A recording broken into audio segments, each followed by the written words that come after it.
Welcome to a brand new video here on Max Talks Movies. My name is Max Tittenberg, and today this is a video, not a movie review, not a TV show review, not a movie franchise ranking, not an out-of-theater reaction. This is a look inside at the state of DC, more specifically, of course, the DCU, currently being ran by James Gunn and Peter Safran after the disaster that was Supergirl, looking at the retrospective, how is DC doing, the future for DC, because I have a lot of thoughts, because this is a pretty big topic in the world of Hollywood, movies, all of the above. And again, sorry if I sniff a little bit, I am still a bit under the weather. But this was a topic that I wasn't really thinking about doing after Supergirl came out. I didn't like Supergirl. That was kind of that. I thought I could kind of just move on, but obviously a lot of stories have been coming out from behind the scenes, including that big THR article a week ago about the conflicts behind the scenes between James Gunn and Supergirl director Craig Gillespie. And then a lot of people who I am inspired by in the business giving their takes on DC and James Gunn. And I've also seen a lot of people on Twitter, on Instagram, on YouTube making very clickbaity stuff about, I think the DC comic book should die, or I think James Gunn and Peter Safran should be fired today, or DC's never coming back, or don't worry, guys, DC's just okay. Everyone's just making either heavy positive or heavy negative clickbaity type videos revolving around DC, the way it's being ran by James Gunn and Peter Safran. So I wanted to give my thoughts because if you know me personally, a lot of my friends, family who I've been talking about this with, I have a lot of opinions on it. The moment it happened, I was very mixed on it because what I mean by when it happened, when James Gunn and Peter Safran were hired to run DC, I was very mixed on it because I love James Gunn, the filmmaker, especially Guardians 1 and 3. I'm a big fan of. I wasn't the biggest fan of Guardians 2. I think it's okay, but I think Guardians 1 and 3 are really big, really great movies for the MCU. And I was also cool with it at the time because James Gunn is a huge comic book fan, reads all the comics, Marvel, DC, other stuff. He's very passionate about these characters. And what I thought was going to happen was because he was at Marvel for over a decade, I really thought he could see, because again, a lot of people thought he was the next protege to Kevin Feige. If Kevin Feige was going to step down, a lot of people thought he would hand the baton off to James Gunn to run the studio. So I thought that those reports were definitely interesting. And the fact that Gunn could, from afar, understand his competition, right? What did Marvel do really good over the last 18 years? And what were the mistakes Marvel really has made over the last 6 years that to avoid while running DC? And again, I'm not asking for perfection when it comes to James Gunn running the DCU. But this has been very rocky, feels like from the beginning. And I'm not going to say here that I'm going to say I'm giving up on this combination of Gunn and Safran running DC. But a lot of my worries that I had when I was mixed on it have come through fruition 2 years into technically Gunn being a factor as the person creating the DCU. Um, and I think my biggest concern with him being the guy running the show was being a filmmaker at the same time as being a studio head are two different things. And the fact that he was going to be writing a lot of his own projects that were going to be in this franchise, as well as directing a lot of the projects that were going to be involved, right? He still directed some episodes, really wrote all the episodes for Peacemaker season 2, as well as Creature Commandos, wrote and directed Superman. So he has also made very bold claims.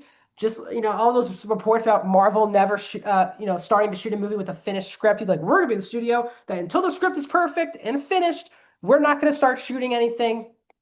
James Gunn has been very vocal on social media, as always, but again, more so since he's taken over the job. If there have been like reporters or scoopers, as they say, who are reporting news, rumors, reports, all of that, James Gunn tries on social media to debunk a lot of it and say, oh, this is not true. You got to wait and see. Plus, the way he's been rolling out Superman and Supergirl, where he pickpockets, as they say, or picks particular critics influencers to see his movies far in advance so they can, because he knows those people are going to say unbelievable things about his movies. And then a week or two later, the actual critics who are unbiased or, have a fair opinion are going to say what they're going to say. And that's what happened. Like, for example, when Superman came out, like a month before the movie came out, he did all these private screenings for people. And those are the people who he knew were going to love the movie. And he heard, this is the best comic book movie. This is the best Superman thing we've ever seen. And then most people saw it and said, it's good, but I don't know if it's like the greatest comic book thing or the best Superman iteration that we've seen. So that has annoyed me. But the biggest thing that I was nervous about with him taking over running the whole studio was I didn't want every project in the DCU to feel like a James Gunn movie from a filmmaking, cinematography, aesthetic style. Didn't want each and every movie to feel that way. Off to a start where we had Peacemaker, Superman, Creature Commandos. Those are all projects single-handedly written by James Gunn. So I think Supergirl was the first test of this, where he had no involvement in the script. Anna Noguera wrote the script for this movie, Supergirl, and Craig Gillespie got handed the baton to direct Supergirl. This is the first time, as I said, Gunn did not write the movie. He did not direct the movie. He is overseeing the film as a studio head, as an executive running DC Studios. And Craig Gillespie is a really good filmmaker. Made films like I, Tonya, Dumb Money, Cruella, all really good movies. He also was a part of the process of making Pam and Tommy as well, which I thought was a really good show a couple years ago. He has a very distinct style about his movies. And I was nervous that is he being told to direct a movie like James Gunn, or is he going to be able to have his own vision that still feels like it's in the same universe as Superman? Obviously, because Supergirl appeared in Superman, you want Supergirl to feel like it's in the same universe as Superman. And then the movie comes out, the trailers come out, and what is everyone saying? You couldn't really tell that Craig Gillespie directed this movie. It just felt like another James Gunn movie from the needle drops to the way the movie looked. It had very Guardians of the Galaxy-esque looking vibes to the movie. And that was shocking me because everyone was like nagging at Craig Gillespie and said, I would be shocked if this is what Craig Gillespie really did because he has a distinct vision. And if you had not told me he directed this movie before I saw it, I would have never have guessed Craig Gillespie directed Supergirl. Then we've had the articles recently, guys, from THR, basically to all the behind the scenes issues, the Gillespie versus Gunn of it all behind the scenes. Gillespie's very open publicly that he was not happy about the music choice of the needle drop in that third act action scene.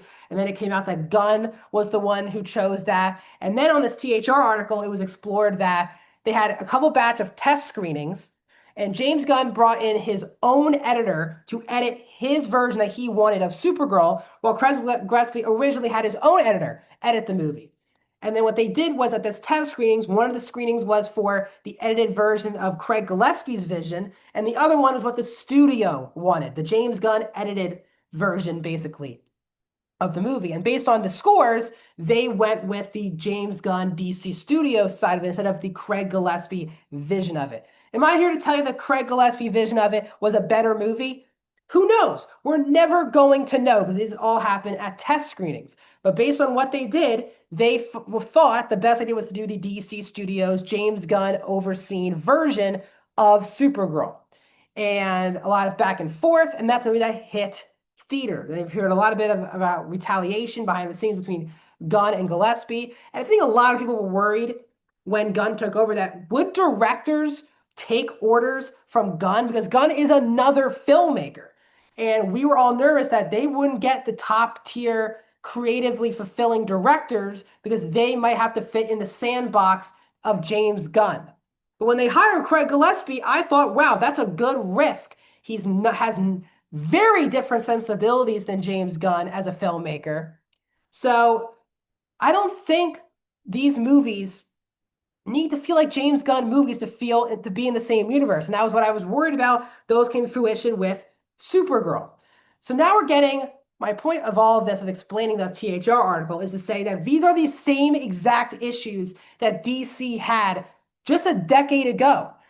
This all started with technically Batman versus Superman, where Snyder wanted his version. It had 30 minutes of more footage. DC, they cut that. They gave up the theatrical cut. I did not like the theatrical cut of BVS. And yes, was it only 30, 20 minutes of footage that they added back for the Ultimate Edition, which is the Zack Snyder cut of the movie? Sure. The Ultimate Edition is a way better movie than the theatrical cut of BVS. Then we had Suicide Squad back in 2016. And David Ayer made a very dark, really depressing, sad Suicide Squad movie. And because Marvel was really hot at the time, DC then changed the whole movie, cut it to pieces in the editing room, brought in so many more jokes and pop culture music, it became a completely different movie than that first teaser trailer we got for Suicide Squad. Go back to that first teaser for Suicide Squad. It has nothing to do with the actual movie that came out. So David Ayer's been fighting to release his version of Suicide Squad since then. Then obviously the controversy of Justice League, where Snyder made his movie. Sadly, he had a personal issue with his daughter. Sadly, that took him off the project. And they came in with Josh Whedon and made a completely different version of Justice League. Hit 2 hours, felt like another Marvel movie, put it out in theaters. And we've had issues like that for DC for a decade now. And James Gunn was supposed to fix that. Him and Peter Safran, from both a business and a creative aspect, were supposed to fix the untrustworthiness, if that's a word, of DC. Because a lot of people, yes, are there ultra negative people? Are those ultra Snyder fans who are not going to be happy regardless if his films didn't continue? Yes. But this brand has lost a lot of hope in not just diehard fans, which is a huge problem, but also the casual fans. Marvel has felt like events, right? From 2008 to 2019, all of their movies felt like big, big events. Movies that you had to see in order to make sure you were there for the big tentpole movies. And I just thought James Gunn was going to bring a very similar thing. Not just do the Marvel thing, which is movie, big movie, but have a plan that's very different from what they had set up in the Snyder era of DC. Because even in that era, outside of the tentpole Snyder movies, the other films didn't do a good job of setting something up for the future. Like the end of Wonder Woman didn't get you that pumped for Justice League, or Aquaman didn't get you ready for the next iteration, or The Flash. Like all these movies were just their own things. Didn't really feel like you had to watch them to get stuff in other movies. So that's what I was hoping James Gunn was going to do. He was very open about the issues that Marvel had and how he wants to do better than that with DC. And here we are, and it feels like it's deja vu, except now we have a comic book diehard fan making the problems that other executives have made over the last 2 decades with DC. And I think that is very disappointing. Again, Superman wasn't a success. It was a moderate success. Superman didn't blow the doors off the box office last year, made just over $600 million, just reached that break-even point. So it wasn't a home run, but it wasn't a bomb. It wasn't a flop. It wasn't an awful way to start the DC universe. Majority of people like the movie. Some people love the movie. And of course, your haters are going to hate the movie. I liked the movie a lot when I saw it. I've watched it 2 more times since then. I think Superman is fine, good enough. It's not the greatest thing ever, but I don't think it's bad either. Creature Commandos, I thought was a fun show, but really doesn't feel like it has any consequences to the big scope of DC. And I really did not like Peacemaker Season 2. I thought it was extremely disappointing and not even close to the level of the first season. And Supergirl was bad. It's just been a rocky start. And the thing that was important for James Gunn's DC was to come out on fire with momentum, because they have to put a lot of work in to bring the brand back to relevancy. Even with Marvel's struggles, they are still very relevant. Spider-Man's going to come out in July, probably going to get to $1 billion. Doomsday comes out later this year. Deadpool and Wolverine got to over $1 billion. It's not like they're just swinging duds also over the last 6 years. Marvel's had a ton of issues over the last 6 years. And I really thought James Gunn understood what Marvel did wrong, what he can do right, and that he knows the importance of the first couple of projects for DC. But that is not the case. here we are, Superman, Supergirl, movie-wise, Creature Commandos, Peacemaker, and two of the projects I think are good, not great, but good. Two of the other projects I think are bad. That's not exciting whatsoever. If Superman was exceptional, or maybe unanimously the best version we've gotten of Superman, all of that stuff, maybe I'll be more excited. Probably will be for Superman Man of Tomorrow. Now I'm very nervous about Superman Man of Tomorrow. Now, yes, is Clayface their next movie? It is. I'm nervous about Clayface because I was pumped for Clayface, which is coming out in October, by the way, because not just is James Watkins directing it, who made Speak No Evil a couple years ago, a movie I really liked. Also, Mike Flanagan wrote the script for that movie, and I'm a big Mike Flanagan person. But now we've had recently Mike Flanagan's been pretty open that they've basically whatever messed up his script, and he'll support the movie, but the movie that they're making is not the movie he wrote. So now I'm like, are they just throwing away good creators now? And it makes me nervous that these top creators like a Mike Flanagan, like a Craig Gillespie, are not happy playing in the sandbox that they're forced into, which is making a very similar James Gunn project. And this makes me very nervous. Now, again, Clayface has a $40 million budget. Not a big risk at all, right? Supergirl, huge risk. Supergirl has a $175 million budget before advertising. It needs to make around $420 million just to break even. Superman made 600. Superman made 600. How are we going to think Supergirl was going to make over $400 million? I didn't, but clearly they did because that's the budget this movie got. If this movie had like an 85, 90, $100 million budget, maybe we're talking. Even that, this movie's only made $100 million worldwide so far in 2 weekends. That is bad. So I hope, again, while it feels like this is just a crap on DC, crap on James Gunn video, I'm also here to tell you that this guy should not be thrown out to the woodshed after one major mistake, which of course was Supergirl. It's a mistake. But when you're an executive, you don't just get fired after one bomb and one mistake. It really is very much like in sports. How do you respond after that? And the question is James Gunn, because a lot of these projects he is trying to write himself, he wants to direct, is he going to stay true to the plans that they had when he signed on to the studio? Or will he reflect and say, ooh, I've made some mistakes. Peacemaker, disappointing. Supergirl, disappointing. Clearly the fans didn't like it. Bombed. Are these lessons, right, that James Gunn can learn and bounce back from and change his path? Doesn't have to be dramatically, but what are things that have worked so far for him in DC? What are things that aren't? Because he has a lot of pressure riding on him in 2027. Because not just does his own movie come out, Superman, Man of Tomorrow, in July of 2027, but the Paramount Warner Brothers merger will likely come to fruition next year. And there's a new boss for James Gunn, which will be David Ellison at Paramount.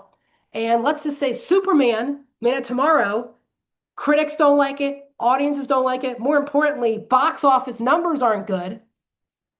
David Ellison might have every right to say, sorry, guys, you had your couple years running DC, you're done. Because not just that, not just, sorry, is the merger done, but reportedly Gunn and Safran's contracts at DC end in 2027. So not just does Superman need to stay around for DC to be relevant, it could be James Gunn's and Peter Safran's jobs on the line with one movie.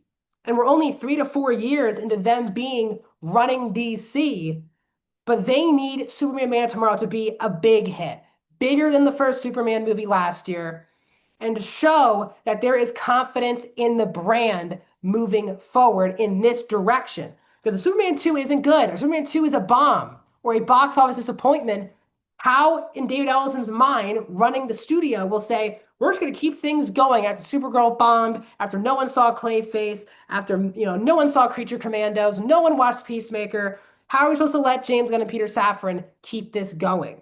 And that's a lot of pressure because not just is Gunn running the studio, this movie that has so much on the line, he's also directing and he is also writing.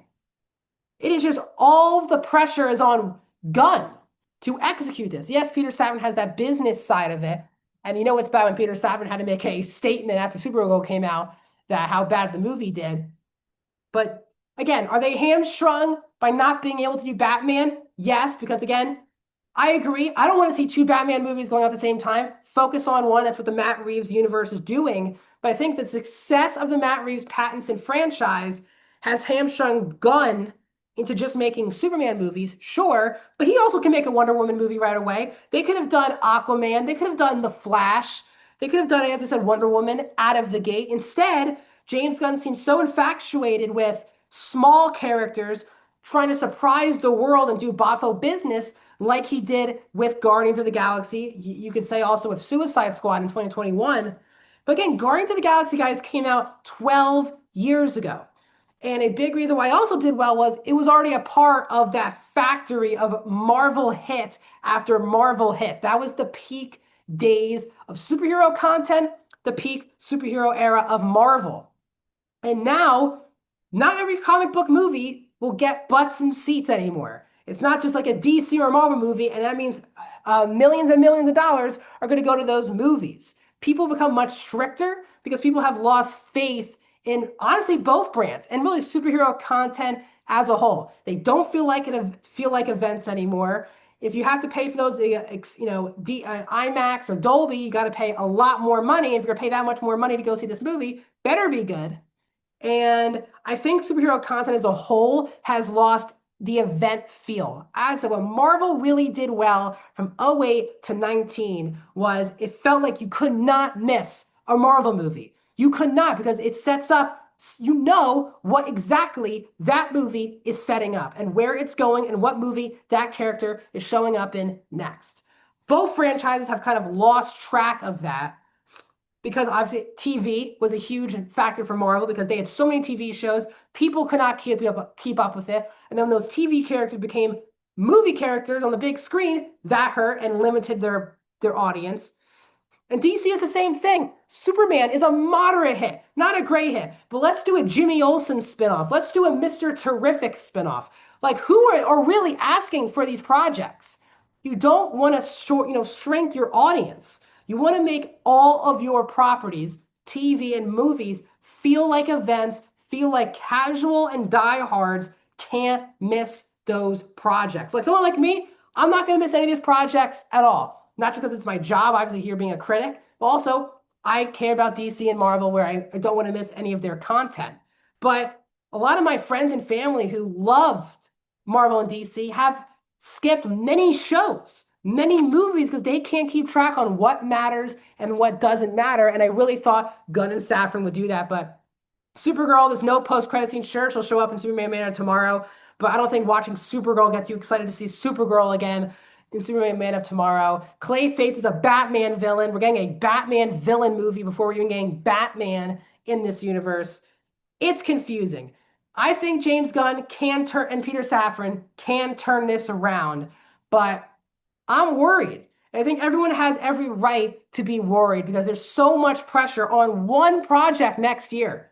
Clayface, $40 million budget, not a risk whatsoever, right? Very low risk on that movie. Man of Tomorrow, if that movie disappoints, we could be looking at a very different DC a year from now because it is July 8th when I'm filming this video, and July 9th is when, a year ago exactly from tomorrow, is when Superman Man of Tomorrow hits theaters. What are you guys' thoughts on DC? Do you agree with my takes? Do you not? What do you think James Gunn and Peter Safran need to do in order to change things up? Or do you think they should stay the course until Man of Tomorrow and then go from there? Love to hear all your thoughts. I respond to all your comments down in the comments. Like this video. Please subscribe to my Patreon, guys. I'm starting doing exclusive videos this week on the Patreon, so please subscribe over there. I'm sure there's a tier for you. Please subscribe to my YouTube, guys. I'm almost at 500 subscribers. I'll see you guys in another video very soon.